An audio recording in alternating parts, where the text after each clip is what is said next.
애도 못 낳는 며느리는 필요 없어. 오늘부로 우리 집에서 나가. 시어머니의 차가운 한마디가 거실을 얼어붙게 만들었습니다. 이혼 서류에 도장을 찍은 지 겨우 1시간.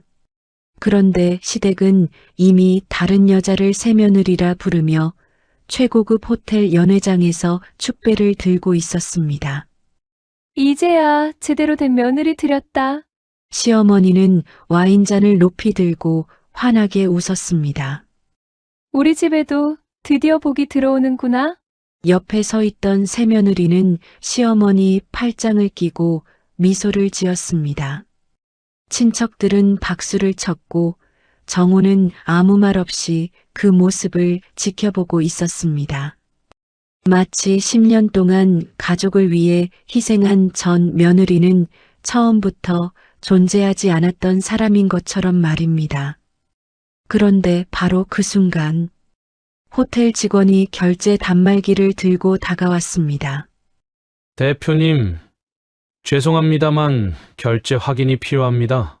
정우는 여유롭게 웃으며 블랙카드를 건넸습니다.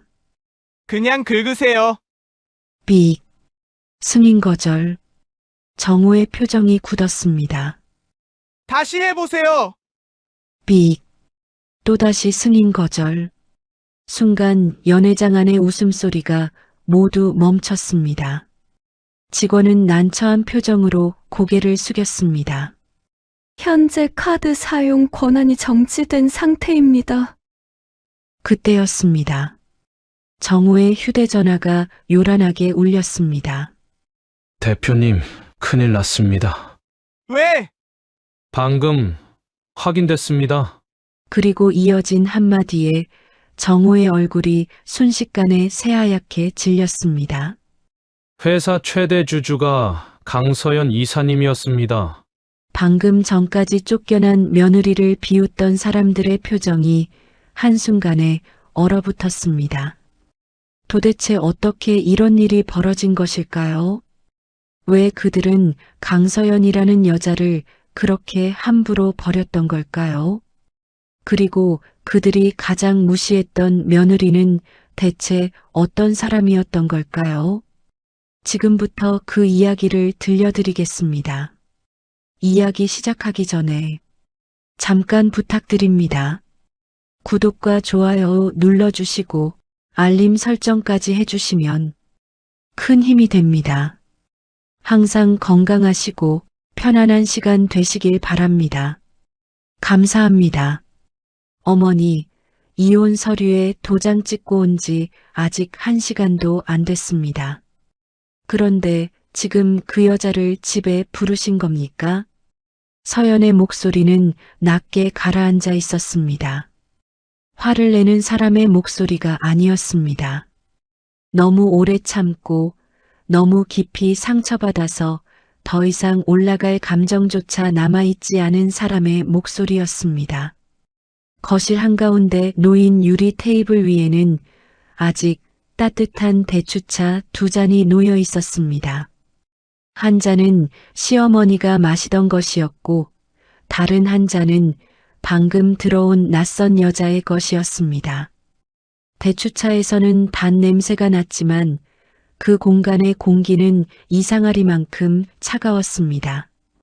시어머니는 찻잔을 내려놓으며 서연을 위아래로 훑어보았습니다. 그 눈빛에는 미안함도 민망함도 없었습니다. 오히려 왜 아직 여기 있느냐는 짜증이 먼저 묻어 있었습니다. 서연아, 말은 바로 하자. 이제 남이지 않니? 내가 이 집 문턱 넘을 이유도 없고 누구를 부르든 내가 상관할 일도 아니지. 그 말이 끝나는 순간 서연의 손끝이 아주 작게 떨렸습니다. 손가락 마디에는 새벽마다 시아버지 혈압약을 챙기고 시어머니 무릎 찜질팩을 데우고 남편 셔츠 단추를 꿰매던 시간이 그대로 남아 있었습니다. 하얗고 매끈한 손이 아니었습니다. 손톱 옆살은 살짝 갈라져 있었고 손등에는 얇은 핏줄이 푸르게 올라와 있었습니다. 그러나 그 손이 이 집에서 한 일을 기억하는 사람은 아무도 없었습니다. 어머니, 그래도 오늘은 아니잖아요. 적어도 오늘은 아니어야 하는 거 아닙니까? 서연이 마지막으로 붙잡은 것은 남은 정이 아니었습니다. 사람으로서 지켜야 할 최소한의 예의였습니다.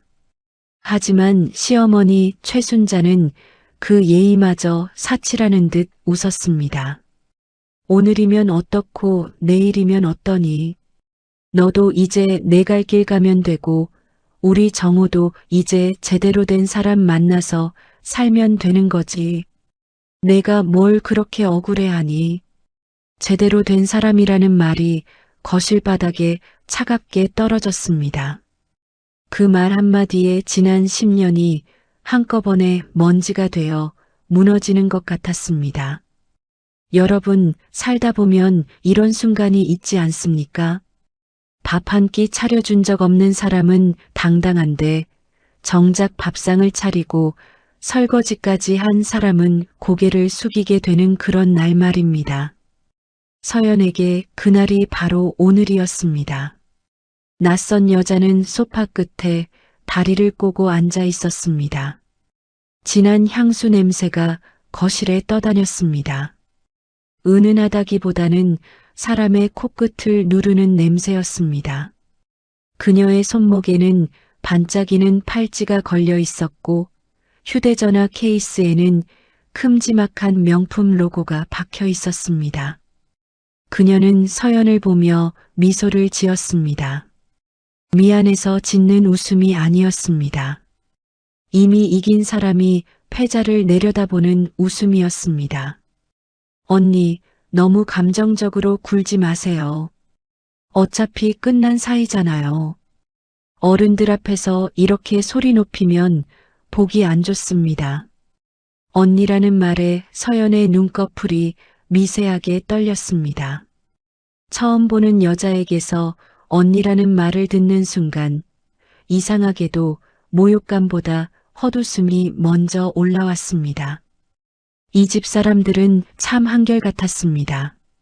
상처를 주면서도 늘 자신들이 품이 있다고 믿었습니다. 남의 인생을 무너뜨리면서도 자신들은 예의를 지킨다고 생각했습니다. 그때 안방 문이 열리고 정호가 나왔습니다. 그는 넥타이를 고쳐 매며 서연을 보았습니다. 이혼 서류에 도장을 찍을 때도 흔들리지 않던 얼굴이었습니다. 아니, 정확히는 흔들리지 않으려 애쓴 얼굴이었습니다. 서연은 그 얼굴을 너무 잘 알았습니다. 회사 계약이 틀어졌을 때, 은행 대출이 막혔을 때, 투자자가 등을 돌렸을 때마다 그는 저런 표정을 지었습니다. 겉으로는 태연한 척하지만 눈동자 안쪽은 늘 누군가 대신 해결해 주길 기다리는 사람이었습니다. 강서연, 이제 그만하자. 여기서 더 추해지지 말고. 추해지지 말라는 말에 서연은 잠시 숨을 삼켰습니다. 누가 누구에게 추하다고 말하는 것인지 그 순간 거실의 시계 초침 소리만 유난히 크게 들렸습니다. 똑딱 똑딱 마치 지난 세월을 하나씩 세고 있는 소리 같았습니다. 서연은 남편을 바라보았습니다. 아니, 이제는 전 남편이 된 사람을 바라보았습니다. 그의 양복은 서연이 골라준 것이었습니다. 셔츠는 서연이 세탁소에 맡긴 것이었고 손목의 시계는 회사 첫 투자 유치에 성공했다며 서연이 선물했던 것이었습니다. 그 시계를 찬 남자가 지금 서연에게 추해지지 말라고 말하고 있었습니다. 정호 씨, 나 정말 마지막으로 묻겠습니다. 당신도 이게 맞다고 생각합니까? 정호는 대답하기 전에 시어머니를 한번 보았습니다. 그 짧은 눈짓 하나에 서연은 모든 답을 들은 것 같았습니다. 결혼 생활 내내 그랬습니다.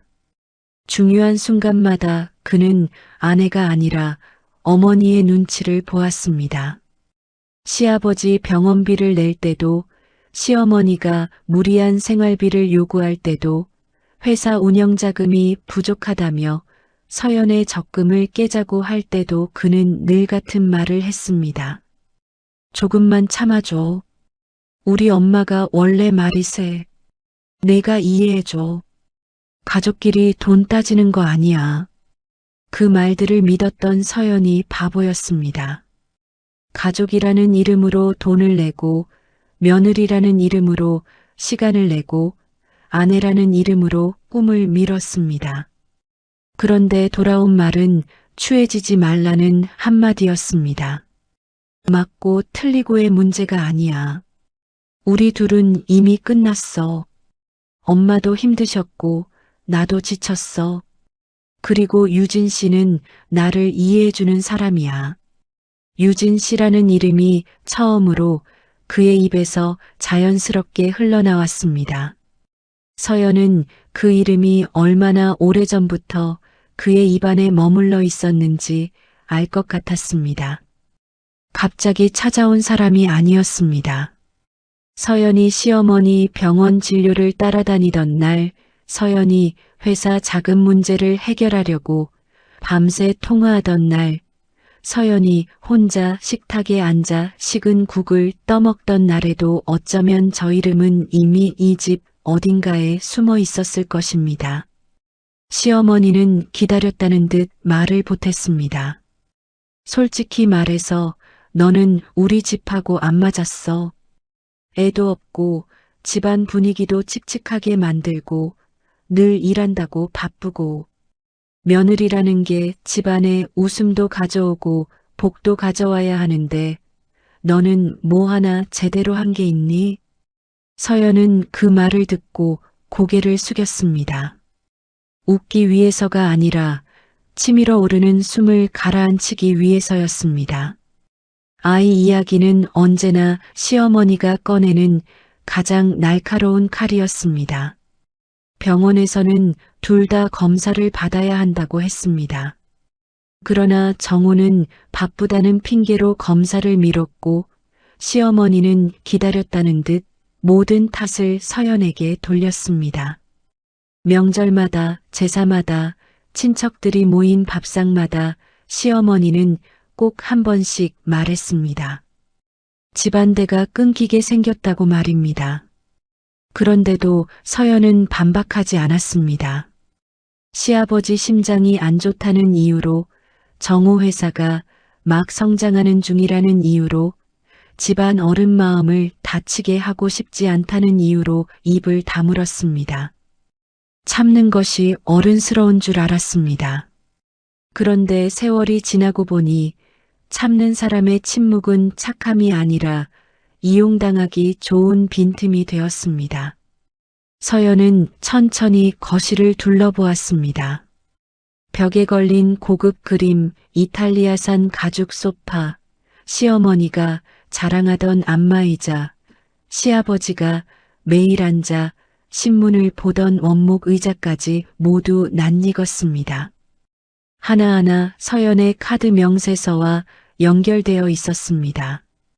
시어머니의 무릎 수술비도, 시아버지의 특진비도, 정호 회사의 급한 세금도, 이 집 관리비도, 명절마다 친척들에게 돌린 선물 세트도 모두 서연의 손을 거쳐 나갔습니다. 하지만 누구도 기억하지 않았습니다. 돈이 들어올 때 사람들은 고맙다고 말하지 않았습니다. 그저 원래 그래야 하는 것처럼 받았습니다. 그리고 끊기지 않을 것처럼 썼습니다. 그때 시아버지가 조용히 헛기침을 했습니다. 그는 지금까지 신문을 보는 척하고 있었습니다. 신문은 펼쳐져 있었지만 눈은 한 줄도 읽고 있지 않았습니다. 서연이 들어온 순간부터 그는 모든 말을 듣고 있었습니다. 그러나 늘 그랬듯 아무 편도 들지 않는 척하며 가장 편한 자리에 앉아 있었습니다. 서연아, 어른들 체면도 생각해야지. 이미 정리된 일인데 왜 이렇게 소란스럽게 만드냐? 내가 젊은 사람이니까 마음 넓게 먹어라. 마음 넓게 먹으라는 말은 참 이상했습니다. 늘 상처받은 사람에게만 요구되는 말이었습니다. 상처 준 사람은 성격이 원래 그렇다고 넘어가고 상처받은 사람은 마음이 좁다고 탓을 들었습니다. 서연은 그 말이 이제 지겨웠습니다. 아버님, 제가 마음을 좁게 먹은 적이 있었습니까? 아버님 수술하실 때 보호자 서명도 제가 했습니다. 어머니 밤새 통증 호소하실 때 응급실 모시고 간 것도 저였습니다. 정호 씨 회사 부도날 뻔했을 때 제 이름으로 돈 마련한 것도 저였습니다. 그런데 지금 저한테 소란스럽다고 하시는 겁니까? 시아버지의 손에 들린 신문이 아주 작게 흔들렸습니다. 그러나 그는 끝내 서연의 눈을 똑바로 보지 못했습니다. 시어머니는 그 틈을 놓치지 않고 목소리를 높였습니다. 누가 해달랬니? 내가 며느리니까 한 거지. 그리고 돈 얘기는 왜 꺼내니? 이럴 때 보면 사람이 참 천박해 보여. 천박하다는 말에 유진이 작게 웃음을 삼켰습니다. 그 웃음소리는 찻잔에 숟가락이 부딪히는 소리처럼 짧고 얇았습니다. 하지만 서연의 귀에는 또렷하게 박혔습니다. 이 집에서 서연은 돈을 낼 때는 가족이었고 돈 이야기를 꺼낼 때는 천박한 사람이 되었습니다. 여러분, 인생사 참 알다가도 모를 일입니다. 내가 아껴서 모은 돈으로 남의 체면을 세워주면 고마운 일이 아니라 당연한 일이 되고 내가 아파도 참고 버티면 강한 사람이 아니라 더 밀어붙여도 되는 사람이 되어버립니다. 서연이 바로 그랬습니다. 서연은 가방 끈을 다시 고쳐 잡았습니다. 검은색 가방은 오래된 것이었습니다. 새 명품 가방을 살 수 없어서가 아니었습니다. 결혼하고 나서 자신에게 쓰는 돈이 아까웠습니다. 정호 회사에 한 푼이라도 더 넣어야 했고 시어머니 병원비를 대비해야 했고 집안 행사가 생길 때마다 빈손으로 갈 수 없었습니다. 그래서 서연은 늘 자신을 뒤로 밀었습니다. 그런데 그 가방을 본 시어머니가 예전에도 말한 적이 있었습니다. 사람이 왜 그렇게 없어 보이게 하고 다니냐고 말입니다. 유진은 자리에서 일어나 서연에게 다가왔습니다. 그녀의 구두굽이 대리석 바닥을 또각또각 울렸습니다. 가까이 다가오자 향수 냄새가 더 짙게 풍겼습니다. 저도 괜히 불편하게 만들고 싶지는 않아요. 그런데 이제 어른들도 마음 정하신 것 같고 정호 씨도 저랑 새 출발하기로 했어요. 그러니까 언니도 품위 있게 물러나 주세요. 품위 있게 물러나 달라는 말이었습니다. 남의 가정을 무너뜨린 사람이 그 가정에서 쫓겨나는 사람에게 품위를 요구하고 있었습니다. 서연은 그녀를 똑바로 바라보았습니다. 유진의 입가에는 미세한 승리감이 걸려 있었습니다.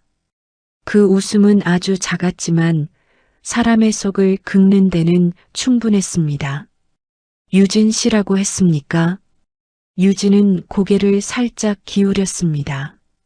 네, 한유진입니다. 잘 들었습니다. 그런데 하나만 기억하세요. 남의 자리 빼앗아서 앉은 사람은 그 자리가 원래부터 자기 자리였다고 착각하면 안 됩니다. 순간 유진의 얼굴에서 웃음이 아주 잠깐 사라졌습니다. 그러나 시어머니가 바로 끼어들었습니다. 어머, 말하는 것 좀 봐라. 그러니까 정우가 질렸지. 여자가 도끼가 저렇게 많아서야 집안이 편할 수가 있겠니? 정우는 한숨을 내쉬었습니다. 그 한숨에는 피곤함이 담겨 있었습니다. 그러나 그 피곤함은 죄책감이 아니었습니다. 귀찮은 일을 빨리 끝내고 싶은 사람의 피곤함이었습니다. 강서연, 그만 가. 내 짐은 내가 나중에 보내줄게.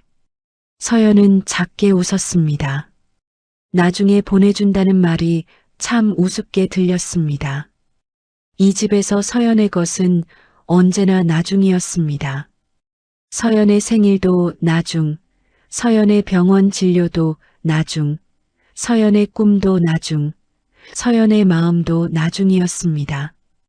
그리고 이제 집마저 나중이라고 했습니다. 아닙니다. 제 짐은 제가 가져가겠습니다. 서연은 안방으로 들어갔습니다. 침실 문을 여는 순간 익숙한 섬유유연제 냄새가 코끝에 닿았습니다.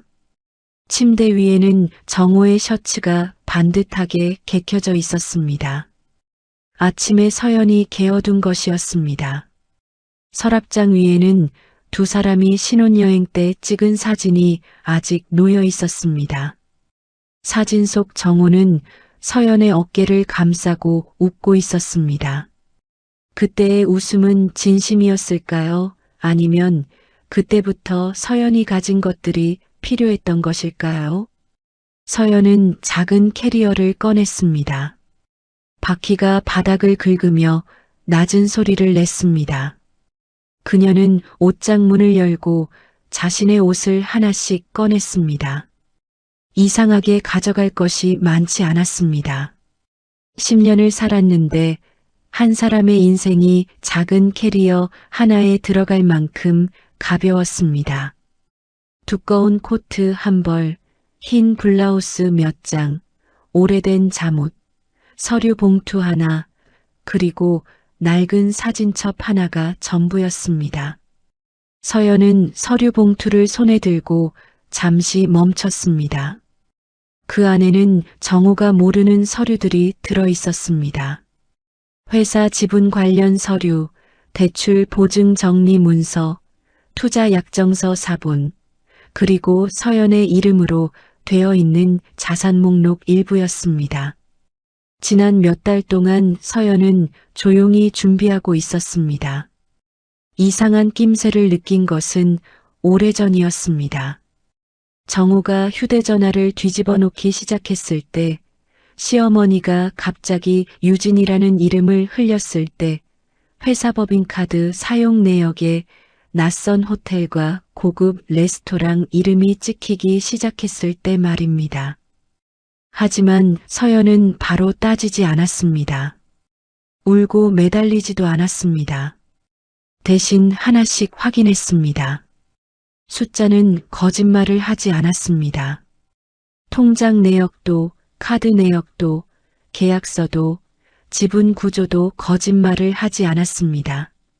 사람의 입은 배신해도 서류는 배신하지 않았습니다. 서연은 이미 알고 있었습니다.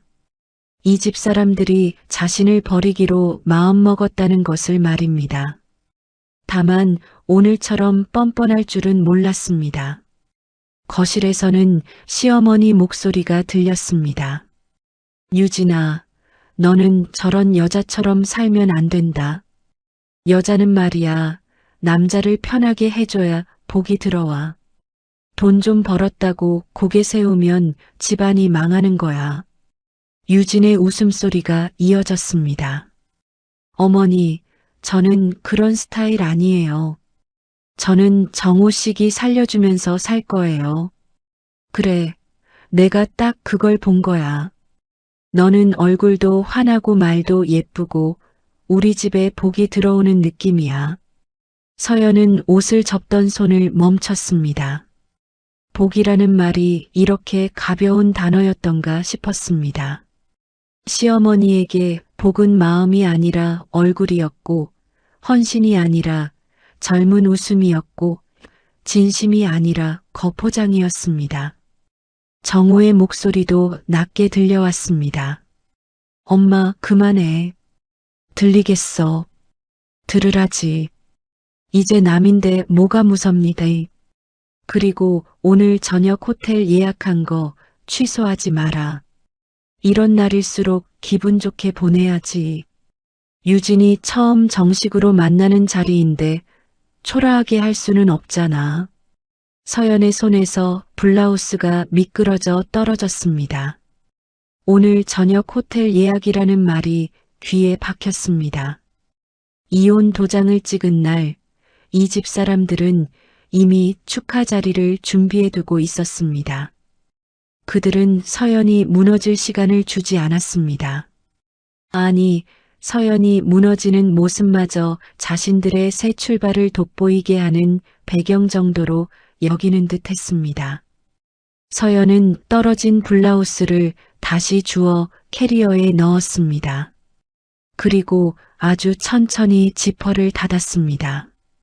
지퍼가 맞물리는 소리가 조용한 방 안에 길게 울렸습니다. 그 소리는 마치 지난 결혼 생활에 마지막 선을 긋는 소리 같았습니다. 방을 나오자 시어머니는 이미 유진의 손을 잡고 있었습니다. 그 손길은 서연이 10년 동안 단 한 번도 받아보지 못한 다정함이었습니다. 시어머니는 유진의 손등을 어루만지며 말했습니다. 우리 유진이는 손도 참 곱다. 고생 안 하고 잘한 티가 나네. 그 말이 서연의 귀에 닿는 순간 그녀는 자신의 손을 내려다보았습니다. 거친 손마디, 갈라진 손끝, 옅은 흉터가 보였습니다. 시어머니 간병을 하다 뜨거운 물에 데웠던 자국이었습니다. 그 흉터를 본 적이 있으면서도 시어머니는 한 번도 괜찮냐고 묻지 않았습니다. 그런데 지금은 고생 안 한 손을 보며 곱다고 칭찬하고 있었습니다. 서연은 캐리어 손잡이를 잡았습니다. 저는 가보겠습니다. 시어머니는 기다렸다는 듯 말했습니다. 그래. 가면서 문단속 잘하고 내가 쓰던 방은 주말에 정리할 거다. 혹시 놓고 간 물건 있어도 나중에 달라고 하지 마라. 유진이가 불편해하면 안 되니까. 마지막까지 그녀는 치졸했습니다. 사람을 내보내는 순간에도 작은 상처 하나를 더 얹어야 직성이 풀리는 사람이었습니다. 정호는 끝내 서연의 캐리어를 들어주지 않았습니다. 아니, 들어주려는 신용도 하지 않았습니다. 그저 휴대전화를 보며 호텔 예약 메시지를 확인하고 있었습니다. 서연은 현관으로 걸어갔습니다. 신발장 위에는 시어머니가 좋아하던 작은 도자기 장식이 놓여 있었습니다.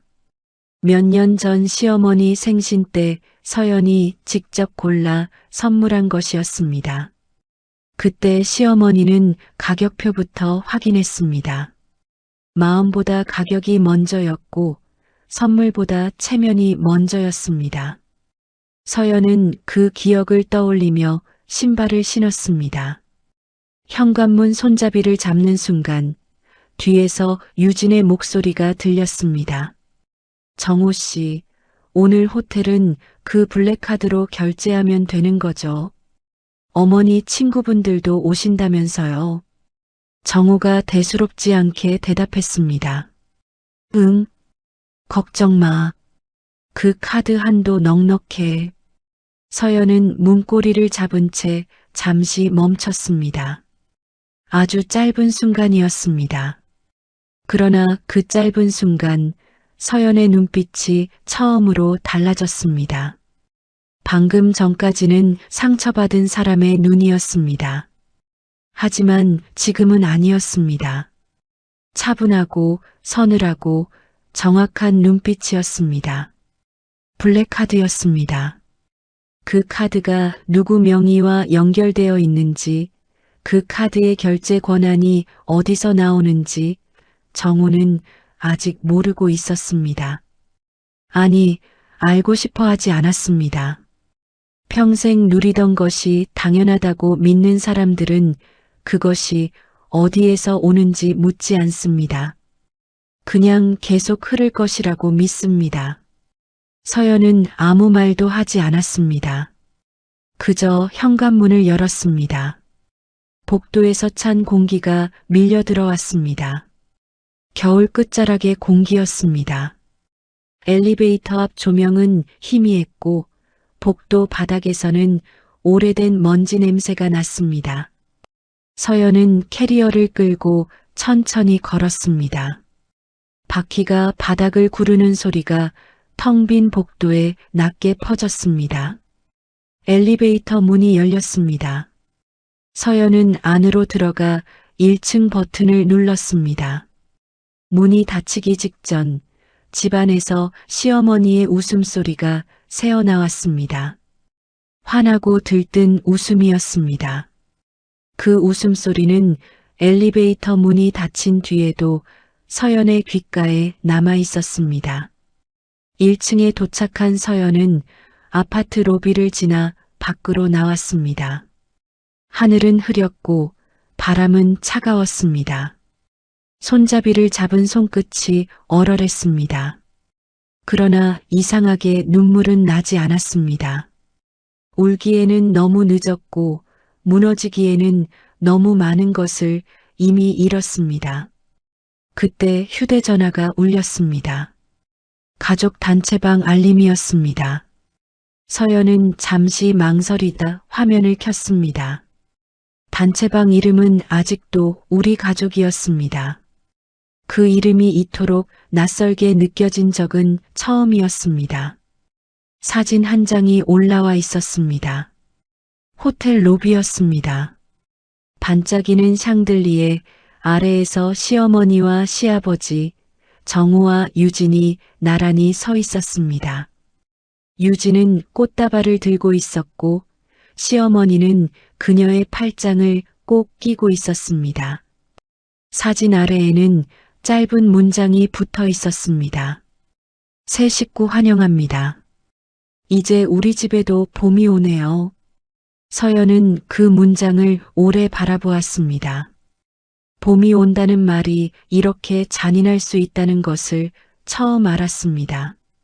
누군가에게 봄이 오기 위해 누군가의 겨울을 짓밟아도 된다고 믿는 사람들이었습니다. 그 순간 또 다른 메시지가 올라왔습니다. 이번에는 정우였습니다. 오늘은 가족끼리 중요한 자리니까 단체방에서 나가줬으면 해. 서연의 입가에 아주 희미한 웃음이 스쳤습니다.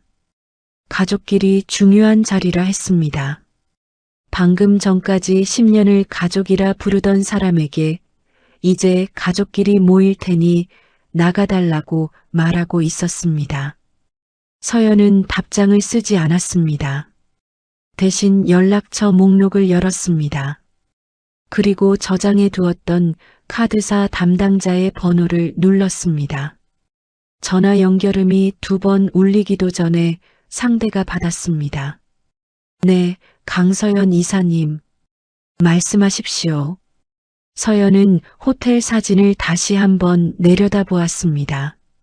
샹들리에 아래에서 웃고 있는 4사람의 얼굴이 선명했습니다. 그 웃음은 곧 멈출 웃음이었습니다. 서연은 차분한 목소리로 말했습니다. 지금부터 박정호 대표가 사용 중인 가족 결제 권한 전부 중지해 주세요. 법인 연동 카드도 제 승인 없이는 한도 열리지 않게 막아주시고요. 잠시 정적이 흘렀습니다. 수화기 너머에서 키보드 두드리는 소리가 빠르게 들렸습니다. 확인했습니다. 즉시 처리하겠습니다. 혹시 긴급 사유를 기록해 둘까요? 서연은 고개를 들었습니다. 흐린 하늘 사이로 아주 얇은 햇빛이 내려오고 있었습니다. 그 빛은 따뜻하지 않았지만 분명 어딘가를 향해 비치고 있었습니다. 사유는 이렇게 남겨주세요. 서연은 잠시 숨을 고른 뒤 아주 천천히 말했습니다. 가족관계 종료에 따른 권한 회수입니다. 그 말을 끝내는 순간 단체방에 다시 사진이 올라왔습니다. 이번에는 호텔 연회장 내부였습니다. 긴 테이블 위에는 와인잔이 줄지어 놓여 있었고 금빛 접시 위에는 고급 요리가 놓여 있었습니다. 시어머니는 활짝 웃고 있었고 유진은 정호의 어깨에 손을 얹고 있었습니다. 그리고 사진 아래에 시어머니의 메시지가 떠올랐습니다. 이제야 제대로 된 며느리 들였다. 서연은 그 문장을 조용히 바라보았습니다. 그리고 화면을 껐습니다.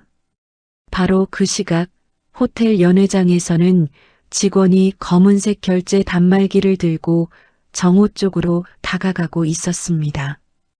아무것도 모르는 시어머니는 와인잔을 들고 크게 웃으며 말했습니다.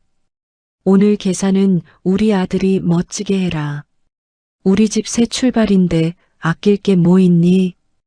그 순간 서연의 휴대전화 화면에 짧은 알림이 떴습니다. 결제 권한 정지 완료. 서연은 그 알림을 확인하고 휴대전화를 가방 안에 넣었습니다. 그리고 택시 문을 열고 조용히 앉았습니다.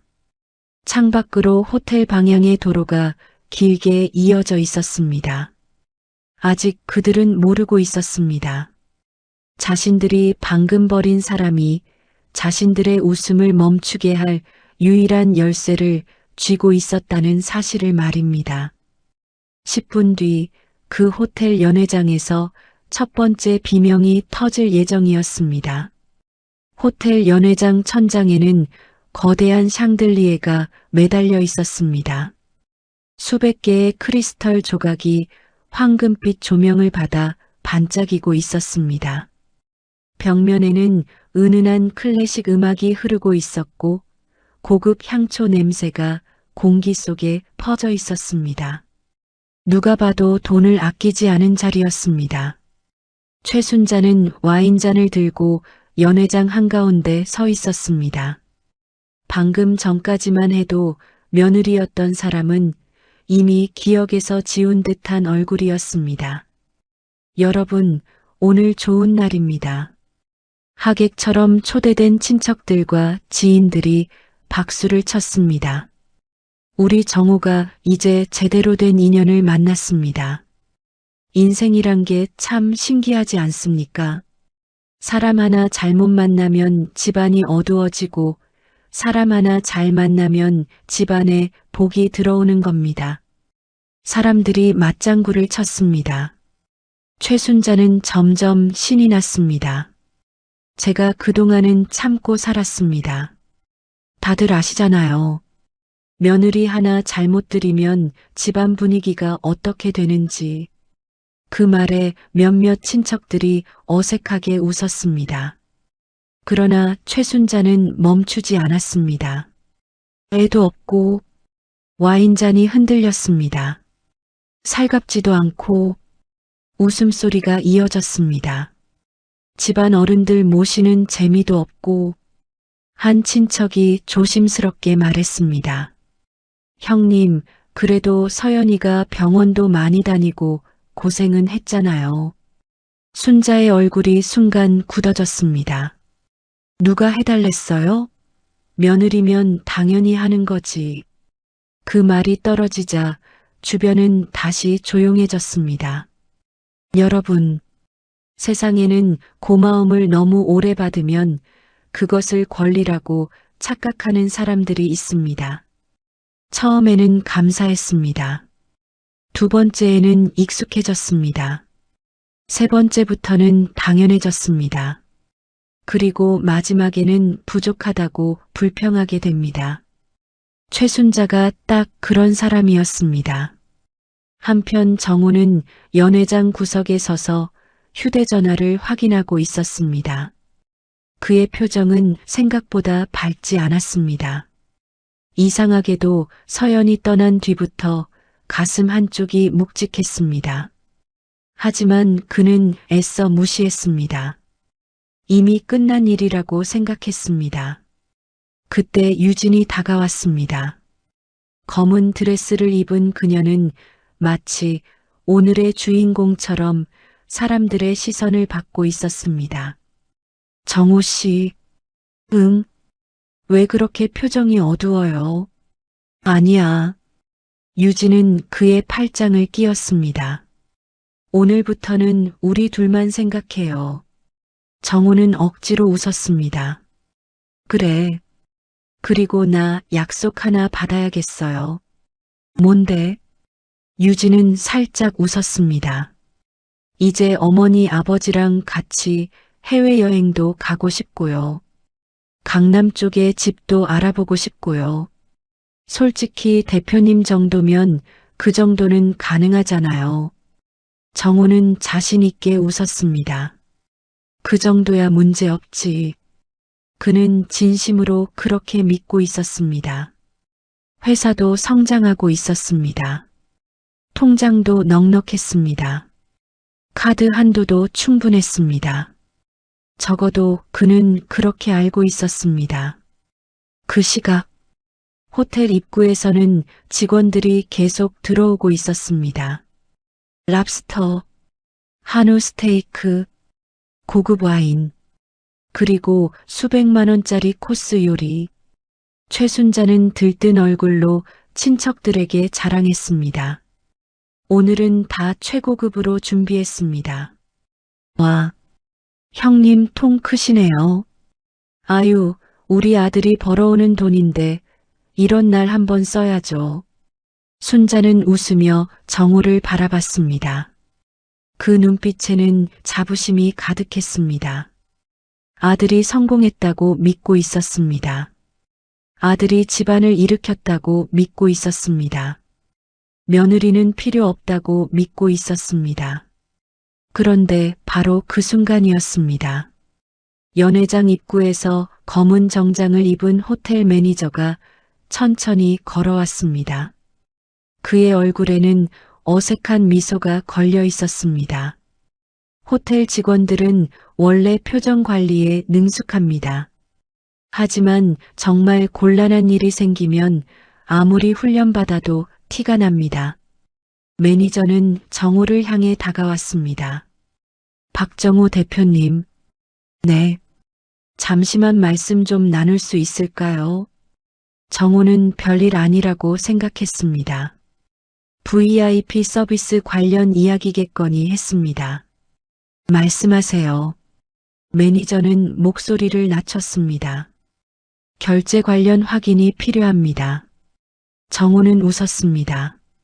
결제는 끝나고 하면 되잖아요. 죄송합니다만 현재 카드 승인에 문제가 발생했습니다. 정호의 표정이 살짝 굳었습니다. 무슨 문제요? 등록된 블랙카드 승인 요청이 거절되었습니다. 정호는 피식 웃었습니다. 그럴 리가요. 확인 결과 그렇습니다. 다시 해보세요. 매니저는 단말기를 내밀었습니다. 정호는 아무렇지 않게 카드를 건넸습니다. 카드는 검은색 금속 재질이었습니다. 그 카드를 처음 봤던 날의 기억이 떠올랐습니다. VIP 고객만 받을 수 있다는 카드. 어디를 가든 대접받던 카드. 한도를 걱정할 필요도 없던 카드. 정호는 확신했습니다. 오류일 뿐이라고. 단말기에 카드가 꽂혔습니다. 삑. 잠시 후. 승인 거절. 정호의 눈썹이 꿈틀했습니다. 다시.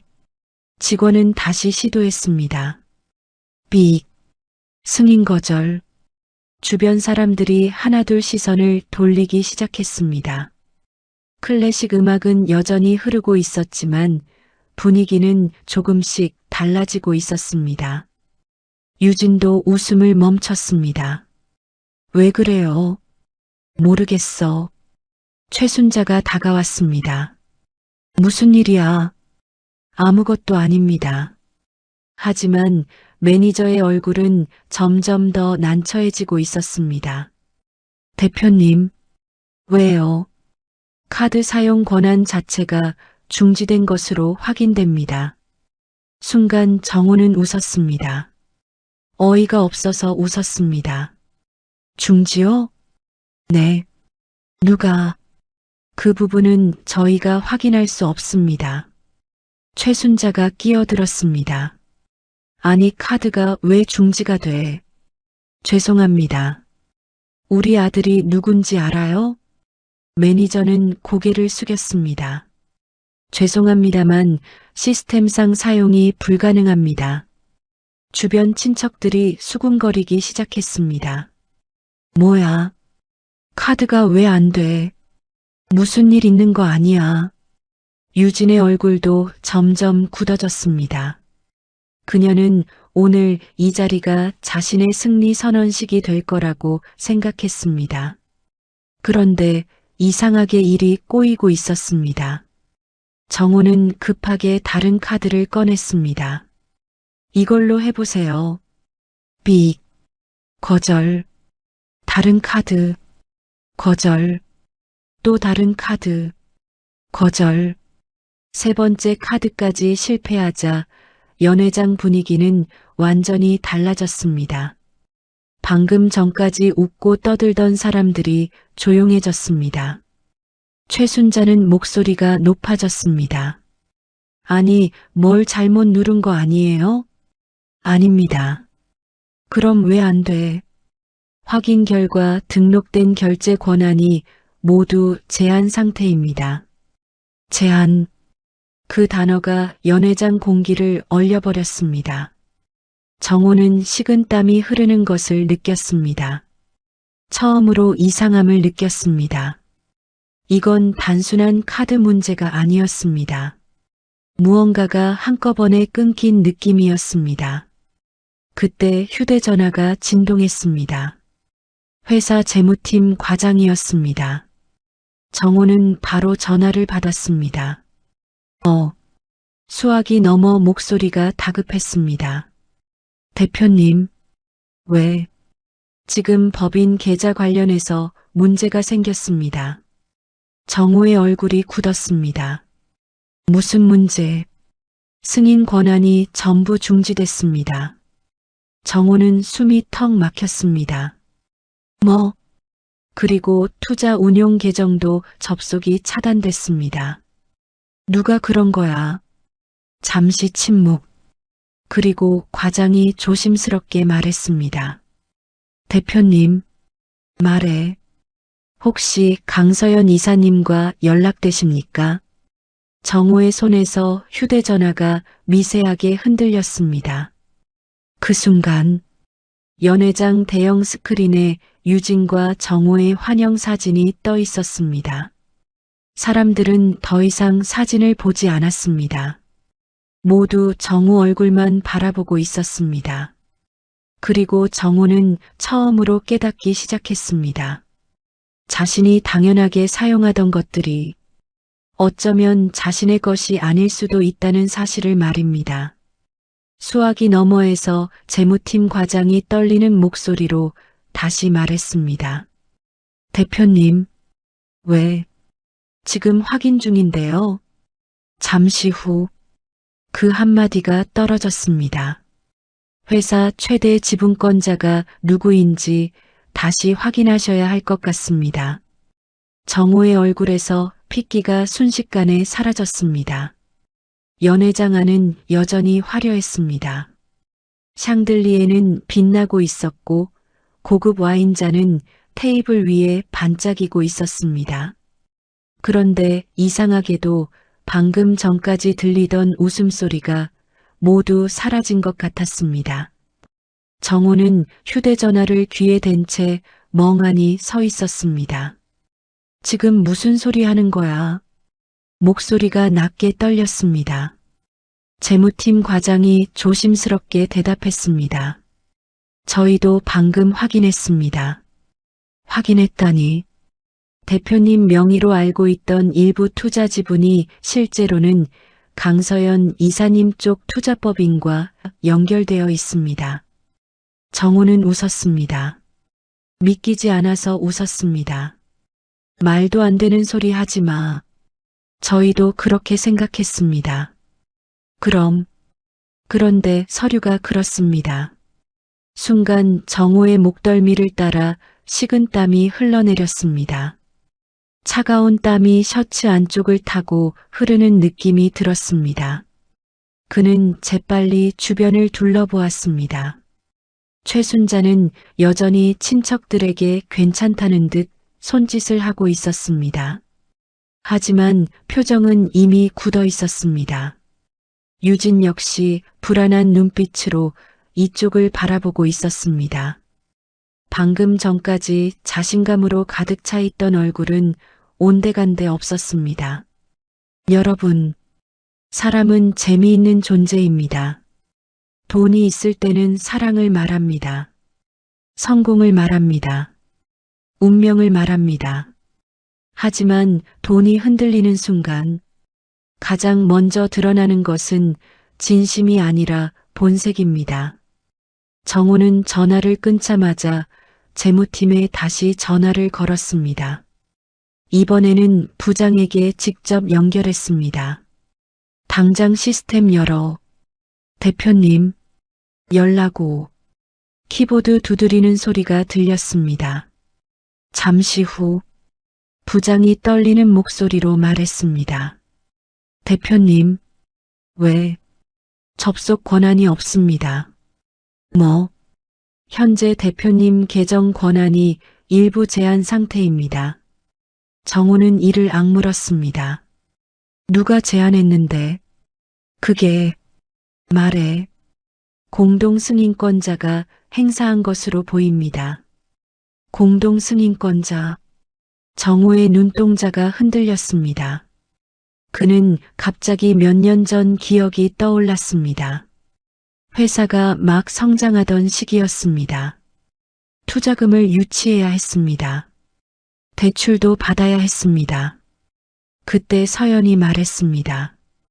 혹시 모르니까 공동구조로 가세요. 왜? 사업이라는 게 언제 무너질지 모르잖아요. 복잡한데. 그래도 안전장치는 있어야죠. 당시 정호는 대충 서류에 서명했습니다. 어차피 가족인데 뭐가 문제냐고 생각했습니다. 그리고 그 이후 단 한 번도 확인하지 않았습니다.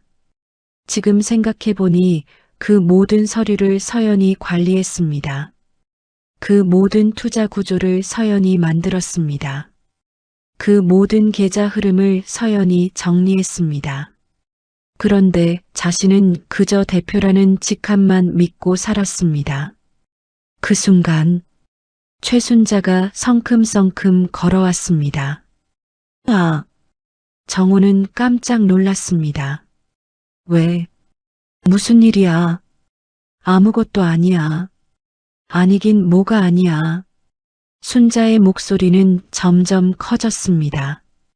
사람들이 다 쳐다보잖아. 친척들도 슬금슬금 모여들고 있었습니다. 정호는 이를 악물었습니다. 엄마 조용히 해. 무슨 일이냐니까. 회사 일. 그게 뭔데? 정호는 대답하지 못했습니다. 왜냐하면 자신도 모르고 있었기 때문입니다. 그때 매니저가 다시 다가왔습니다. 이번에는 얼굴이 더욱 난처해 보였습니다. 대표님, 정호는 짜증스럽게 돌아봤습니다. 또 뭡니까? 죄송합니다만. 왜? 현재까지 발생한 비용 정산이 필요합니다. 정호는 깊게 숨을 들이마셨습니다. 나중에 하자고 했잖아요. 죄송합니다. 왜 자꾸 결제 보증이 확인되지 않아서 그렇습니다. 그 순간 연회장 전체가 조용해졌습니다. 사람들은 이제 대놓고 듣고 있었습니다. 누군가는 휴대전화를 만지고 있었고 누군가는 고개를 돌린 척하면서도 귀를 기울이고 있었습니다. 최순자는 얼굴이 빨개졌습니다. 평생 체면으로 살아온 사람이었습니다. 그녀에게 돈보다 중요한 건 남들 앞에서 망신당하지 않는 것이었습니다. 그런데 지금 가장 화려하게 자랑하려던 자리에서 가장 보기 싫은 상황이 벌어지고 있었습니다. 우리 아들이 돈이 없어서 그런 거 아니에요. 매니저는 고개를 숙였습니다. 그런 말씀은 드린 적 없습니다. 그럼 현재 시스템상 결제가 불가능하다는 뜻입니다. 순자는 와인잔을 3개 내려놓았습니다. 아니, 뭐 이런 호텔이 다 있어. 그때였습니다. 유진이 갑자기 조심스럽게 입을 열었습니다. 정호 씨, 왜? 괜찮은 거 맞죠? 정호는 짜증스럽게 대답했습니다. 괜찮다니까. 근데, 뭐, 혹시 회사에 문제 있는 거 아니죠? 순간 정호의 얼굴이 굳었습니다. 아주 잠깐이었습니다. 하지만 유진은 그 표정을 놓치지 않았습니다. 그리고 처음으로 불안함을 느끼기 시작했습니다. 왜냐하면 그녀가 사랑한 것은 정호라는 사람이 아니라 성공한 대표라는 타이틀이었기 때문입니다. 그런데 그 성공이 흔들리는 것 같았습니다. 유진은 조심스럽게 거리를 두기 시작했습니다. 아주 미세하게, 아주 자연스럽게, 조금 전까지 꼭 붙어 있던 팔이 떨어졌습니다. 정호는 그것을 느꼈습니다. 그리고 처음으로 가슴이 철렁 내려앉았습니다.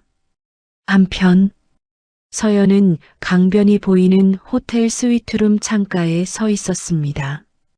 창밖에는 서울 야경이 펼쳐져 있었습니다. 차들이 개미처럼 움직이고 있었습니다. 강물 위에는 불빛이 반사되고 있었습니다. 조용했습니다.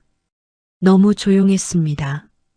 방금 전까지 자신을 내쫓던 집보다 훨씬 조용했습니다. 서연은 따뜻한 차를 한 모금 마셨습니다. 휴대전화가 울렸습니다. 카드사 담당자였습니다. 강 이사님, 네, 처리 완료됐습니다. 수고하셨습니다. 그리고 투자법인 계정도 요청하신 대로 변경 완료했습니다. 감사합니다. 통화는 짧게 끝났습니다. 서연은 창밖을 바라봤습니다. 이상하게도 기분이 통쾌하지는 않았습니다. 10년이었습니다. 10년 동안 사랑했던 사람이었습니다. 10년 동안 가족이라고 믿었던 사람들이었습니다. 그들이 무너지는 모습을 상상하며 행복할 수는 없었습니다. 다만 더 이상 이용당하지 않을 뿐이었습니다. 더 이상 당연한 존재로 취급받지 않을 뿐이었습니다. 그때 휴대전화가 또 울렸습니다. 발신자는 정호였습니다. 서연은 화면을 한참 바라보았습니다. 벨소리가 계속 울렸습니다. 하지만 받지 않았습니다. 몇 초 뒤 다시 전화가 왔습니다. 또 무시했습니다. 3번째, 4번째, 5번째, 정호는 계속 전화를 걸었습니다. 그 사이 호텔 연회장에서는 상황이 점점 심각해지고 있었습니다. 재무팀, 은행, 카드사, 지인, 투자자, 정호는 닥치는 대로 전화를 걸었습니다. 하지만 돌아오는 답변은 모두 비슷했습니다. 권한이 변경됐습니다. 현재 확인이 어렵습니다. 공동 승인자 동의가 필요합니다. 담당자가 바뀌었습니다. 그리고 가장 많이 들은 이름, 강서연, 강서연, 강서연, 강서연. 그 이름이 계속 반복됐습니다. 정호는 점점 숨이 막혀왔습니다. 그동안 자신은 회사를 운영한다고 생각했습니다. 하지만 지금 보니 회사를 떠받치고 있던 기둥은 자신이 아니었습니다. 그때 재무팀 부장이 다시 전화했습니다. 목소리가 심상치 않았습니다. 대표님, 왜? 큰일 났습니다. 또 뭐? 지금 막 확인된 게 있습니다. 정호는 눈을 감았습니다. 더 이상 나쁜 소식이 없기를 바랐습니다. 하지만 현실은 그렇지 않았습니다. 부장이 떨리는 목소리로 말했습니다. 대표님 회사 건물 담보. 왜? 강서연 이사님 개인 보증이었습니다. 정호의 얼굴이 하얗게 질렸습니다. 뭐? 그리고 또 뭐? 대표님 회사 운영자금 상당수가 강 이사님 투자법인을 통해 들어온 자금입니다. 순간 정호의 다리가 풀렸습니다. 그는 가까운 의자에 털썩 주저앉았습니다. 연회장 사람들의 시선이 한꺼번에 몰렸습니다. 최순자는 처음으로 두려움을 느꼈습니다. 그리고 바로 그때 정호 휴대전화에 문자 하나가 도착했습니다. 발신자 강서연. 정호는 떨리는 손으로 메시지를 열었습니다. 짧은 문장이 적혀 있었습니다. 이제 당신이 가진 것이 진짜 당신 것인지 확인해 보세요. 그 문장을 읽는 순간 정호의 손이 떨리기 시작했습니다. 그리고 같은 시각 재무팀에서는 마지막 서류 하나를 확인하고 있었습니다. 그 서류를 본 부장의 얼굴이 새하얗게 변했습니다. 그는 곧바로 정호에게 전화를 걸었습니다. 정호가 받자마자 떨리는 목소리로 말했습니다. 대표님, 또 뭐야? 지금 발견한 문서가 있습니다. 뭔데? 잠시 정적. 그리고 부장이 입을 열었습니다. 회사 실제 최대 주주가 누구인지 이제 확인됐습니다. 정호는 본능적으로 숨을 멈췄습니다. 왜인지 모르겠지만 그 이름을 듣는 순간 모든 것이 끝날 것 같은 예감이 들었습니다. 정호는 휴대전화를 귀에 댄 채 움직이지 못했습니다. 연회장 안의 공기가 무겁게 가라앉아 있었습니다. 불과 1시간 전만 해도 웃음소리와 건배 소리로 가득하던 공간이었습니다. 하지만 지금은 달랐습니다. 와인잔을 들고 있던 사람들도 조용해졌고 접시를 들고 있던 사람들도 움직임을 멈췄습니다. 사람들은 본능적으로 느끼고 있었습니다. 무언가 큰일이 터졌다는 것을 말입니다. 정호는 마른 침을 삼켰습니다. 목 안쪽이 바짝 말라 있었습니다. 누군데? 수화기 넘어 재무팀 부장이 대답하지 못했습니다. 마치 입 밖으로 꺼내기조차 어려운 사실인 것처럼 잠시 침묵이 흘렀습니다. 말해. 정호의 목소리가 거칠어졌습니다. 대표님, 누구냐고. 부장이 깊게 숨을 들이마셨습니다. 그리고 마침내 입을 열었습니다. 강서연 이사님입니다. 순간 정호의 손에서 휴대전화가 미끄러질 뻔했습니다. 귀에서 삐소리가 울리는 것 같았습니다. 눈앞이 잠시 흐려졌습니다. 뭐? 입술이 떨렸습니다. 그게 무슨 소리야? 지분 구조를 다시 확인했습니다. 말도 안 돼. 대표님 명의로 보이던 일부 지분이 투자법인을 통해 우회 보유되고 있었습니다. 정호는 멍하니 천장을 바라봤습니다. 샹들리에 불빛이 흐릿하게 흔들렸습니다. 얼마인데? 부장이 대답했습니다. 직접 보유 지분과 투자법인 지분까지 합치면 잠시 정적. 대표님보다 많습니다. 그 순간 정호는 처음으로 진짜 공포를 느꼈습니다. 여러분, 사람이 가장 무서운 순간은 돈을 잃는 순간이 아닙니다. 자신이 알고 있다고 믿었던 세상이 거짓이었다는 사실을 깨닫는 순간입니다. 정호는 지금 그 순간을 맞고 있었습니다. 그는 평생 자신이 주인이라고 믿었습니다. 회사의 주인, 가정의 가장 성공한 사업가, 그런데 알고 보니 자신은 무대 위에 서 있던 배우였을 뿐이었습니다. 정작 조명을 켜고 무대를 유지한 사람은 다른 곳에 있었습니다.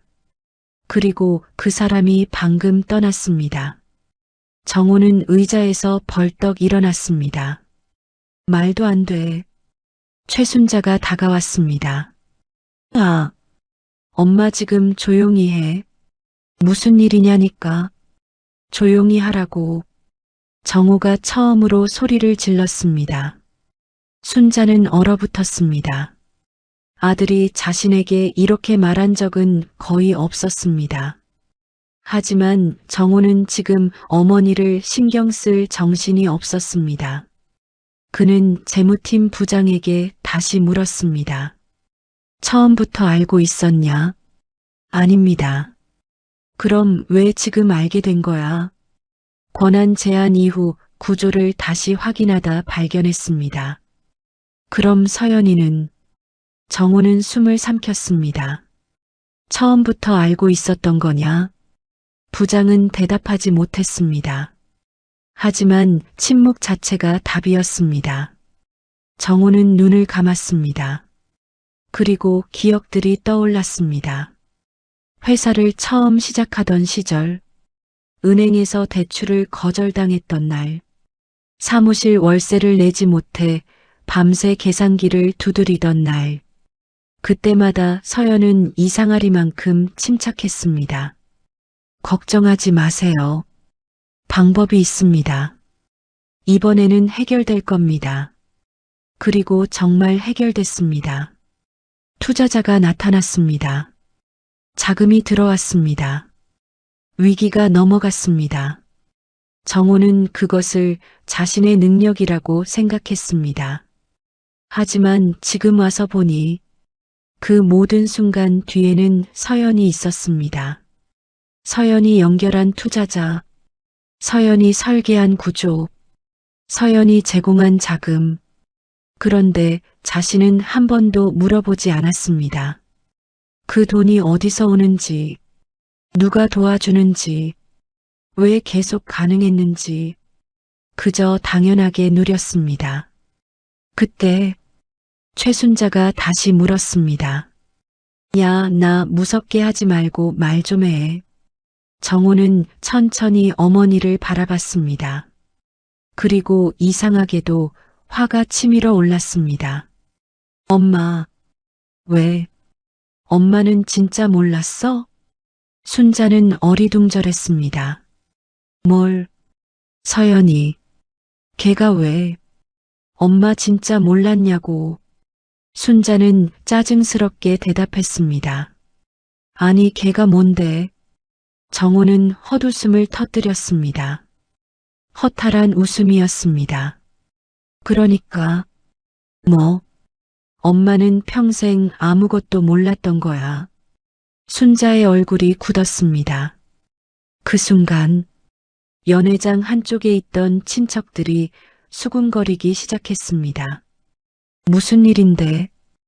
회사 문제래. 큰일 난 거 아니야. 카드도 안 된다던데. 소문은 순식간에 퍼졌습니다. 유진은 점점 불안해졌습니다. 그녀는 조용히 정호 옆으로 다가왔습니다. 정호 씨, 왜? 괜찮은 거 맞죠? 모르겠어. 그 대답에 유진의 얼굴이 굳었습니다. 정호는 늘 자신만만했습니다. 늘 해결할 수 있다고 말했습니다. 그런데 지금은 달랐습니다. 처음으로 모른다고 말했습니다. 유진은 조심스럽게 물었습니다. 그럼 회사는? 정호는 대답하지 않았습니다. 괜찮은 거죠. 이번에도 침묵. 유진은 입술을 깨물었습니다. 그리고 처음으로 계산을 시작했습니다. 만약, 정말 만약, 정호가 생각보다 가진 게 없다면, 정말 문제가 생긴다면, 그때도 자신이 여기 있어야 할까? 사람의 마음은 생각보다 빠르게 움직입니다. 사랑이 아니라 이해관계라면 더더욱 그렇습니다. 한편 서연은 호텔 스위트룸에 앉아 노트북을 보고 있었습니다. 창밖 야경은 여전히 아름다웠습니다. 테이블 위에는 여러 서류가 펼쳐져 있었습니다. 투자보고서, 지분구조표, 재산 목록, 그리고 이혼 관련 문서. 서연은 천천히 한 장씩 넘겼습니다. 손끝은 차분했습니다. 놀랍도록 차분했습니다. 그때 문자가 도착했습니다. 정호였습니다. 서연아. 몇 초 뒤 또 도착했습니다. 전화 좀 받아. 그리고 다시. 이게 무슨 상황이야? 서연은 화면을 가만히 바라봤습니다.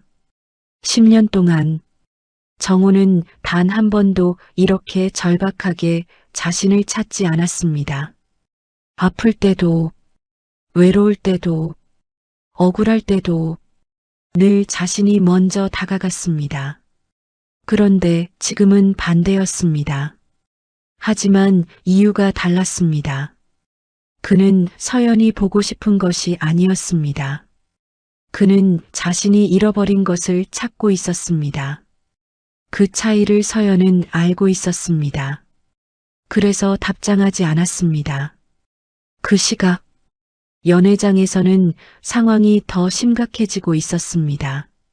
최순자는 갑자기 숨이 가빠졌습니다. 아, 왜? 나 좀 이상하다. 순자의 얼굴은 하얗게 질려 있었습니다. 원래 혈압이 높았습니다. 그런데 지금은 충격이 너무 컸습니다. 시아버지 상철도 당황했습니다. 괜찮아? 숨이 막힌다. 정호는 급하게 물을 건넸습니다. 하지만 정작 그의 손도 떨리고 있었습니다. 그 모습을 지켜보던 친척 중 한 명이 조용히 말했습니다. 형님, 순자가 돌아봤습니다. 왜? 그런데 서연이 진짜 대단한 사람이었나 보네. 순자의 표정이 굳었습니다. 뭐? 아니, 뭘 아니? 지금 이야기 들어보니까 친척은 조심스럽게 말했습니다. 회사도 도와주고 병원비도 냈고 생활비도 많이 냈다면서. 순자는 발끈했습니다. 그걸 누가 그래? 다들 알고 있었어. 순자는 멈칫했습니다. 뭐? 우리도 다 알았지. 순간 순자의 얼굴에서 핏기가 빠졌습니다. 친척은 천천히 말을 이었습니다. 사실 형님만 몰랐어. 무슨 소리야? 명절마다 선물 돌린 것도, 어머니 병원비 낸 것도, 정호 회사 힘들 때 돈 들어간 것도 다들 서연이 돈인 거 알고 있었어. 순자는 충격을 받았습니다. 왜 아무도 말 안 했는데? 친척은 씁쓸하게 웃었습니다. 형님이 듣고 싶어 하지 않았잖아. 순간 순자는 아무 말도 하지 못했습니다. 정말 그랬습니다. 누군가 서연 이야기를 하면 늘 무시했습니다. 늘 깎아내렸습니다. 늘 당연하게 여겼습니다. 그러다 보니 어느 순간부터는 아무도 말하지 않았습니다. 그녀는 처음으로 깨닫기 시작했습니다. 어쩌면 자신이 가장 큰 착각 속에서 살고 있었을지도 모른다는 사실을 말입니다. 그때 정호 휴대전화가 울렸습니다. 이번에는 회사 법무팀장이었습니다. 정호는 바로 받았습니다. 말해. 수학이 넘어 목소리는 심각했습니다. 대표님, 왜? 긴급하게 알려드릴 게 있습니다. 정호는 불안한 눈빛으로 창밖을 바라봤습니다. 뭔데? 잠시 정적. 그리고 법무팀장이 말했습니다. 강서연 이사님이 내일 오전 이사회 소집을 요청했습니다. 정호는 얼어붙었습니다. 뭐? 긴급 안건입니다. 무슨 안건? 법무팀장은 숨을 삼켰습니다. 그리고 천천히 말했습니다. 대표이사 해임안 검토가 포함되어 있습니다. 순간 정우의 눈이 크게 뜨였습니다. 연회장 조명이 흔들리는 것처럼 보였습니다. 그리고 처음으로 그는 자신이 잃을 수 있는 것이 카드 한 장이나 돈 몇 푼이 아니라는 사실을 깨달았습니다. 그가 가장 자랑하던 자리, 대표라는 자리 자체가 사라질 수도 있다는 사실을 말입니다. 대표이사 해임안 검토가 포함되어 있습니다. 그 말이 떨어진 순간 정우는 아무 말도 하지 못했습니다. 호텔 연회장 안은 숨소리조차 조심스러울 만큼 조용해졌습니다. 샹들리에 불빛은 여전히 화려했지만 그 아래 서 있는 사람들의 얼굴은 하나같이 창백했습니다. 테이블 위에 와인잔은 반쯤 차 있었고 고급 요리는 손도 대지 않은 채 식어가고 있었습니다. 따뜻해야 할 스테이크 위에는 기름이 하얗게 굽기 시작했고 꽃장식 사이로 퍼지던 향초 냄새마저 이제는 어딘가 답답하게 느껴졌습니다. 정호는 휴대전화를 꽉 쥔 채 입술을 떨었습니다. 해임안이라고. 수화기 너머 법무팀장의 목소리는 낮았습니다. 네. 내일 오전 긴급 이사회에서 논의될 예정입니다. 누가 그런 걸 마음대로 올려. 최대 주주 권한으로 요청된 안건입니다. 최대 주주라니. 내가 대표야. 대표님, 대표이사 직함과 최대 주주 지위는 다릅니다. 그 말은 정호의 가슴에 차갑게 박혔습니다. 대표라는 이름으로 사람들 앞에서 어깨를 펴고 살았지만 정작 자신이 믿고 있던 권력은 서류 한 장 앞에서 너무 쉽게 흔들리고 있었습니다. 최순자는 정호의 팔을 붙잡았습니다. 야, 무슨 말이야. 누가 널 해임해. 내 회사잖아. 정호는 대답하지 못했습니다. 내 회사라는 말이 이제는 허공에 뜬 말처럼 들렸습니다. 자신도 그렇게 믿었습니다. 시어머니도 그렇게 믿었습니다. 친척들도 그렇게 믿었습니다. 하지만 세상은 믿음으로 굴러가지 않았습니다.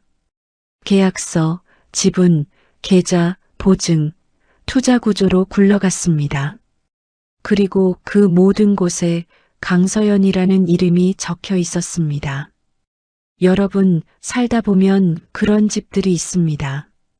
겉으로는 큰 소리치는 사람이 가장인 것 같고 돈을 쓰는 사람이 주인인 것 같지만 사실 그 집을 버티게 하는 사람은 말없이 뒤에서 책임지는 사람인 경우가 많습니다.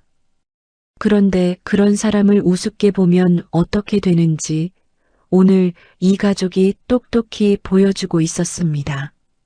유진은 조용히 한 걸음 뒤로 물러났습니다. 아주 작은 움직임이었지만 정우는 그것을 놓치지 않았습니다. 유진 씨. 유진은 억지로 웃었습니다. 네. 어디가? 아니요. 그냥 좀 답답해서요. 지금 놔두고 가려는 거야. 정우 씨, 말이 왜 그래요?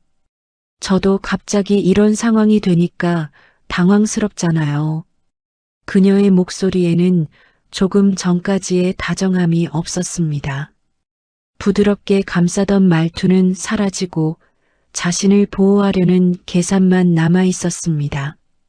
방금 전까지 어머니라고 부르며 최순자의 손을 잡던 그녀가 이제는 손끝 하나 닿지 않으려 몸을 비틀고 있었습니다. 최순자가 눈치를 챘습니다. 유진아, 너 어디 가려고 그러니?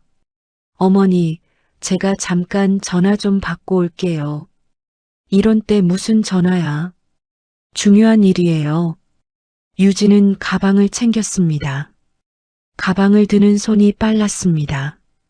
눈동자는 이미 출입구 쪽을 향하고 있었습니다. 최순자가 그녀의 팔목을 잡았습니다. 너 지금 우리 정호가 어려워지니까 도망가는 거야? 유진의 얼굴이 굳었습니다. 어머니, 말씀 조심하세요. 뭐? 저도 피해자예요. 저는 정호 씨가 다 정리된 사람이라고 해서 만난 거고, 경제적으로 안정된 사람이라고 해서 믿은 거예요. 정호가 멍하니 그녀를 바라봤습니다. 경제적으로 안정된 사람이라서? 유진은 입술을 깨물었습니다. 말실수를 했다는 걸 알았지만 이미 늦었습니다. 정호가 허탈하게 웃었습니다. 그래, 결국 그거였네. 유진은 방어하듯 목소리를 높였습니다. 정호 씨도 저 좋아한다고 했잖아요. 저한테 새 인생 시작하자고 했잖아요. 그런데 지금 보니까 아무것도 확실한 게 없잖아요. 최순자의 손이 부들부들 떨렸습니다. 이런 맹랑한 것 좀 봐라. 방금 전까지 우리 집 복덩이라고 하더니. 유진은 차갑게 웃었습니다. 복덩이요? 어머니가 저한테 원한 것도 결국 보여주기였잖아요. 젊고 예쁜 며느리 데려왔다고 친구들 앞에서 자랑하려고요. 최순자는 말문이 막혔습니다. 연회장 안의 친척들이 고개를 숙였습니다.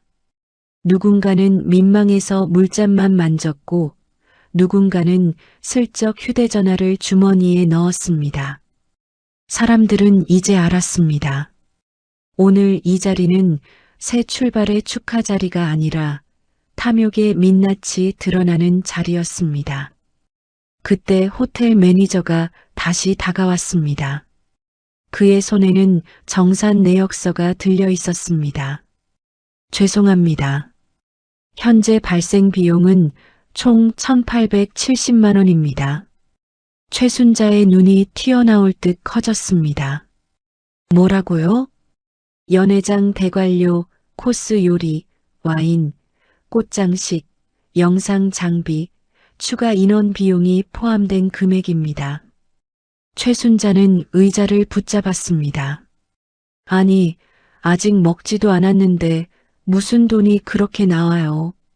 매니저는 정중하게 고개를 숙였습니다. 예약 조건상 행사 준비가 완료된 시점부터 비용이 발생합니다. 정호는 지갑을 뒤졌습니다. 하지만 카드들은 모두 쓸 수 없었습니다. 계좌 이체도 막혀 있었습니다. 법인 결제 권한도 제한되어 있었습니다. 그가 가진 것은 값비싼 지갑뿐이었습니다. 아내는 막상 쓸 수 있는 돈이 거의 없었습니다. 시아버지 상철이 낮게 말했습니다. 정호야, 서연이한테 전화해라. 정호는 고개를 들었습니다. 뭐라고? 전화해서 사과하고 풀어달라고 해. 최순자도 다급하게 끼어들었습니다. 그래. 일단 전화해. 이 자리만 넘기면 되잖아. 내가 남자답게 좋게 말하면 걔도 마음 약해서 풀어줄 거야. 그 말에 정호는 어머니를 바라봤습니다. 지금까지도 어머니는 착각하고 있었습니다. 서연이 마음 약한 사람이라서 이용당한 것이 아니었습니다. 믿었기 때문에 참았던 것입니다. 가족이라고 생각했기 때문에 버텼던 것입니다. 그런데 그 믿음이 끝났다면 서연은 더 이상 예전의 서연이 아니었습니다.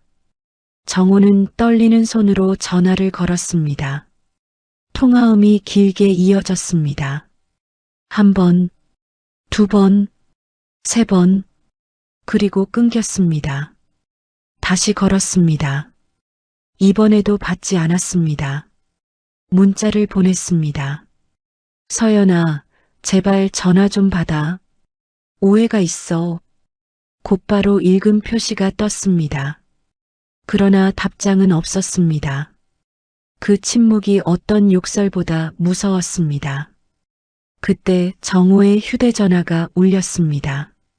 서연이 아니었습니다. 법무법인에서 온 메일 알림이었습니다. 정호는 메일을 열었습니다. 이혼 합의 이후 재산 및 권한 정리 통지. 그 문구를 보는 순간 정호는 숨을 멈췄습니다. 메일에는 차분하고 정확한 문장들이 적혀 있었습니다. 가족 결제 권한 회수, 법인카드 승인권 제한, 개인 보증 철회 절차 착수, 투자법인 자금 회수 검토, 대표이사 직무적합성 검토. 말 하나하나는 건조했지만 그 안에 담긴 힘은 무서웠습니다. 정호는 그제야 깨달았습니다. 서연은 감정적으로 복수한 것이 아니었습니다. 무너져서 발작한 것도 아니었습니다. 법적으로, 금융적으로, 경영적으로 자신이 가진 권한을 차례차례 정리하고 있었습니다. 울면서 매달리던 여자가 아니라 조용히 칼을 빼든 사람이었습니다. 한편 서연은 다음 날 오전 회의실에 앉아 있었습니다. 넓은 회의실에는 긴 테이블이 놓여 있었고 벽면에 시계 초침 소리가 또렷하게 들렸습니다. 서연은 짙은 남색 정장을 입고 있었습니다. 머리는 단정하게 묶었고 얼굴에는 짙은 화장이 없었습니다. 그러나 그 어떤 보석보다 눈빛이 선명했습니다. 이사회가 시작되었습니다. 정호는 초췌한 얼굴로 들어왔습니다. 하루 사이 사람이 몇 년은 늙은 것 같았습니다. 최순자와 상철은 회의실 밖 대기 공간에 앉아 있었습니다. 순자는 밤새 잠을 못 잔 얼굴이었고 상철은 지팡이를 짚은 손에 힘이 잔뜩 들어가 있었습니다. 정호는 서연을 보자마자 낮게 말했습니다. 우리 얘기 좀 하자. 서연은 서류를 정리하며 대답했습니다. 회의 끝나고 하세요. 이렇게까지 해야 해? 서연은 처음으로 그를 바라봤습니다. 이렇게까지 만든 건 제가 아닙니다. 정호는 입을 다물었습니다. 회의가 시작되자 법무팀장이 지분 구조와 자금 흐름을 설명했습니다. 정호가 대표로 있는 동안 몇 차례 무리한 법인카드 사용이 있었고 회사 자금이 사적관계 유지에 사용된 정황이 있었으며 주요 투자자와 보증 구조가 모두 서연의 신용과 자산에 기대고 있었다는 사실이 하나씩 드러났습니다. 회의실 공기는 점점 무거워졌습니다. 정호는 고개를 들지 못했습니다. 서연은 마지막으로 입을 열었습니다. 저는 이 회사를 망가뜨리고 싶지 않습니다. 여기에는 직원들의 생계가 걸려 있습니다. 그래서 정호 씨에게 두 가지 선택지를 드리겠습니다. 모두의 시선이 서연에게 향했습니다.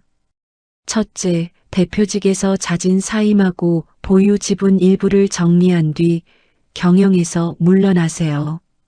정호의 눈동자가 흔들렸습니다. 둘째, 이사회 표결로 해임 절차를 진행하겠습니다. 그 경우 그동안의 사적 비용 사용 내역까지 공식 감사에 들어갑니다.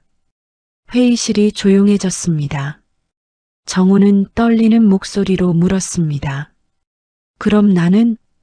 서연은 차분하게 대답했습니다. 당신은 당신 능력으로 다시 시작하면 됩니다. 늘 그렇게 말했잖아요. 회사는 당신이 키운 거라고요. 그 말은 조용했지만 날카로웠습니다. 정호는 아무 말도 하지 못했습니다. 지난 세월 자신이 얼마나 오만했는지 그 한 문장에 모두 담겨 있었습니다.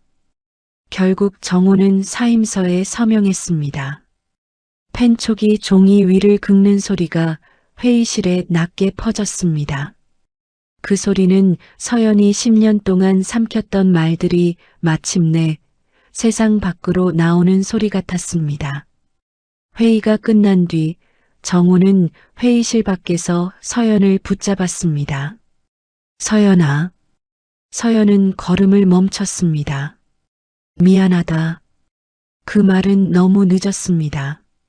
서연은 대답하지 않았습니다. 정우는 급하게 말을 이었습니다. 내가 잘못했어.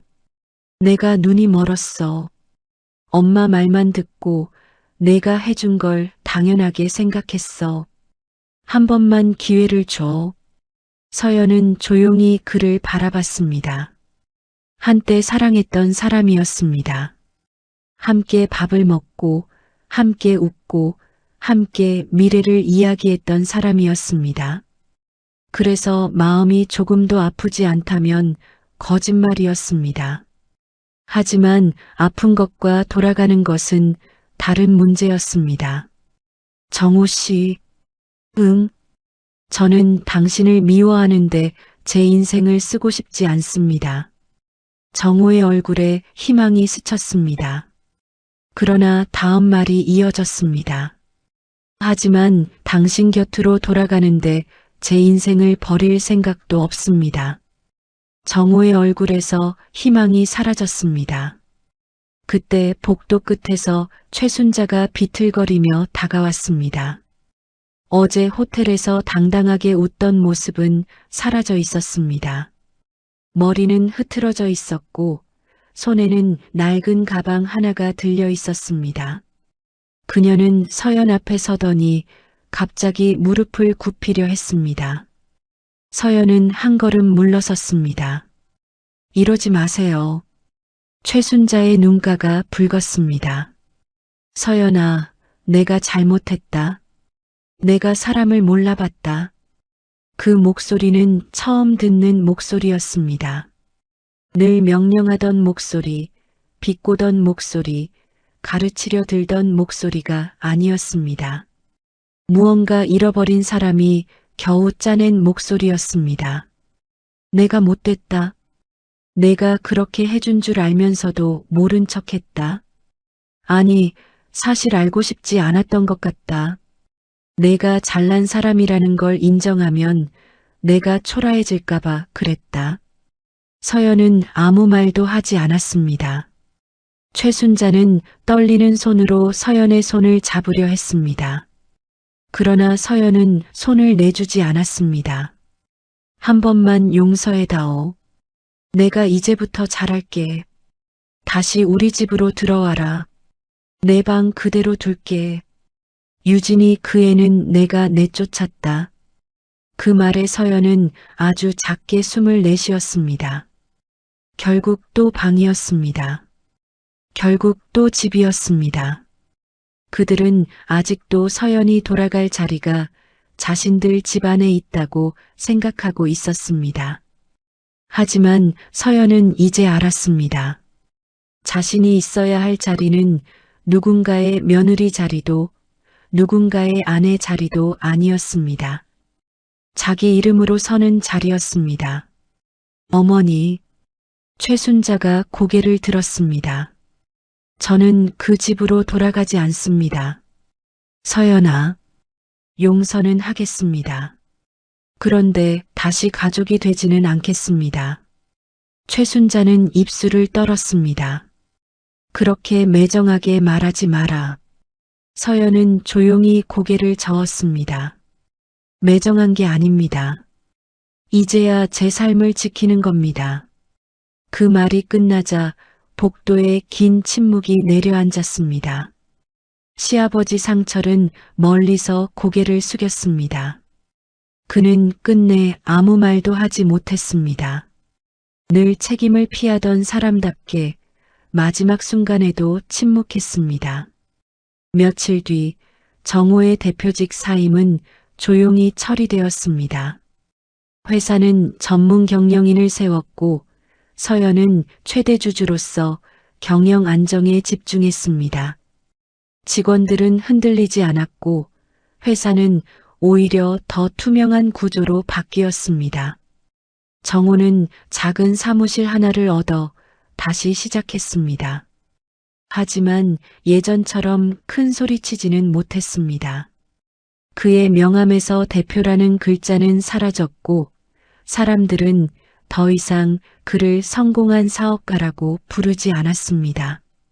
최순자는 친척들 모임에 나가지 않았습니다. 전화가 오면 몸이 아프다며 끊었습니다.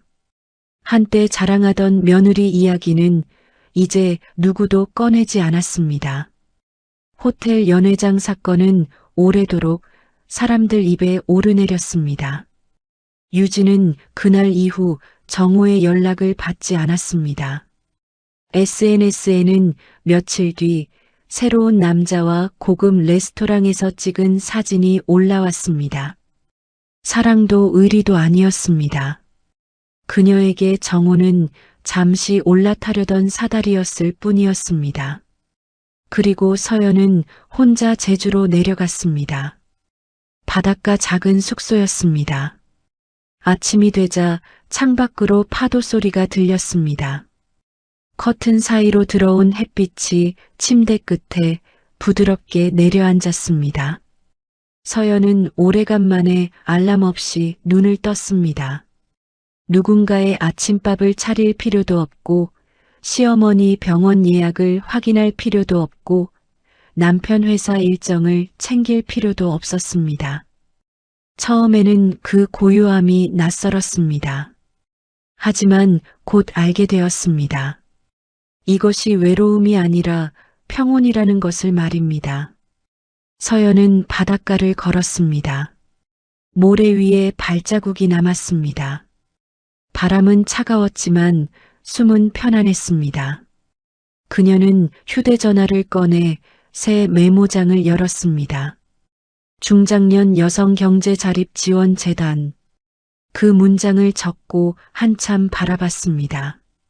자신처럼 가족이라는 이름 아래 희생을 강요받고 돈을 내면서도 고맙다는 말 한마디 듣지 못하고 참고 사는 것이 미덕이라고 배운 사람들을 돕고 싶었습니다. 복수로 끝나는 삶이 아니라 회복으로 이어지는 삶을 살고 싶었습니다. 몇 달 뒤 서연은 작은 재단을 세웠습니다. 법률 상담, 재무 교육, 심리 상담을 함께 지원하는 곳이었습니다. 첫 강연 날 작은 강당에는 머리가 희끗한 여성들부터 젊은 며느리들까지 다양한 사람들이 앉아 있었습니다. 누군가는 손수건을 쥐고 있었고 누군가는 노트를 펴고 있었습니다. 서연은 마이크 앞에 섰습니다. 저는 한때 제가 참고 사는 것이 가족을 지키는 일이라고 믿었습니다. 강당이 조용해졌습니다. 하지만 지금은 압니다. 나를 잃어가며 지킨 가족은 결국 나를 가족으로 대하지 않는다는 것을요. 사람들의 눈가가 젖었습니다. 서연은 천천히 말을 이었습니다. 돈이 전부는 아닙니다. 하지만 내 삶을 지킬 최소한의 힘은 필요합니다. 그리고 그 힘은 누군가를 무너뜨리기 위한 것이 아니라 내가 다시 일어서기 위한 것입니다. 박수가 터졌습니다. 서연은 고개를 숙였습니다. 그 박수는 승자의 박수가 아니었습니다. 살아남은 사람에게 보내는 박수였습니다. 무너질 뻔했지만 무너지지 않은 사람에게 보내는 박수였습니다. 강연이 끝난 뒤 서연은 건물 밖으로 나왔습니다. 하늘은 맑았습니다. 햇빛은 어제보다 따뜻했습니다. 그때 낯선 번호로 문자가 왔습니다. 서연아, 잘 지내니? 내가 행복했으면 좋겠다. 정호였습니다. 서연은 잠시 화면을 바라봤습니다. 그리고 답장을 쓰지 않았습니다. 대신 문자를 삭제했습니다. 미움도, 분노도, 그리움도 함께 지우는 기분이었습니다. 서연은 휴대전화를 가방에 넣고 천천히 걸었습니다. 거리에는 사람들이 오가고 있었습니다. 누군가는 장바구니를 들고 있었고 누군가는 아이 손을 잡고 있었습니다. 평범한 하루였습니다. 그러나 서연에게는 새로 얻은 인생의 첫 장면 같았습니다. 여러분, 사람은 누구나 한 번쯤 억울한 시간을 지나갑니다. 나만 참고, 나만 손해보고, 나만 바보가 된 것 같은 시간이 있습니다. 하지만 그 시간이 영원하지는 않습니다. 언젠가는 내가 흘린 눈물의 무게를 세상이 알아주는 날이 옵니다. 그리고 무엇보다 중요한 건 남들이 알아주기 전에 내가 먼저 나를 알아주는 것입니다. 서연은 이제 더 이상 누군가의 버려진 며느리가 아니었습니다. 누군가의 뒤처리를 하던 아내도 아니었습니다. 그녀는 강서연이었습니다. 자기 이름으로 서고 자기 힘으로 걷고 자기 인생을 되찾은 사람이었습니다. 마지막으로 그녀는 재단 현판 앞에 섰습니다. 현판 아래에는 짧은 문장이 새겨져 있었습니다. 당신의 인생은 누군가의 허락을 받아야 시작되는 것이 아닙니다. 서연은 그 문장을 손끝으로 가만히 쓸어보았습니다. 차가운 금속의 감촉이 손끝에 닿았습니다. 예전에 거칠고 갈라진 손마디는 여전히 남아 있었습니다. 하지만 이제 그 손은 누군가를 위해 자신을 갈아넣는 손이 아니었습니다. 자신의 삶을 다시 세우는 손이었습니다. 그녀는 고개를 들고 환하게 웃었습니다. 그리고 아주 조용히 말했습니다. 이제는 제 차례입니다. 그렇게 서연의 겨울은 끝났습니다. 그리고 그녀의 진짜 봄이 시작되었습니다.